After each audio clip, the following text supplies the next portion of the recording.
Terry, as we're sitting in the lab here, I think it's fitting to ask, you know, talk a little bit about the manufacture of the product, the integrity of it, how we manufacture it without, you know, running into any issues, I guess, as far as any contaminants. And then, you know, we have a couple different variations on our product, but the window for the product is 30 days, 45 days, 90 days. Can you talk just a little bit about that?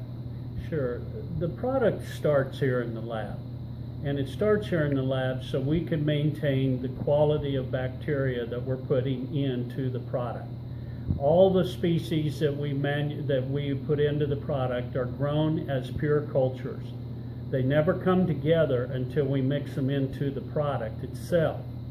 Then, when we get the various stages of the product, we have QC checks that we do to make sure we don't have any foreign contaminants such as mold spores, foreign bacteria.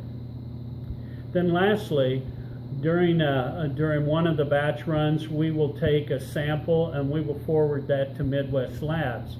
And what they do is a colony forming unit per milliliter, or the number of colonies in a particular milliliter.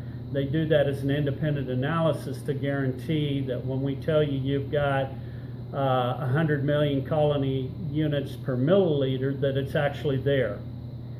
Then the reason that there's a variation of holding times, for example 45 days on bag product, is because remember, this is a live product and it's continuing to utilize up your food source. And in a bag product we have limited food source, so in order to hold that volume of bacteria, it becomes difficult because they will consume the food source.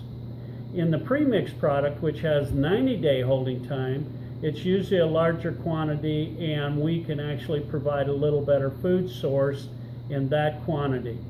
So really the benefit of the two different types is one is ready to use and one you have to mix.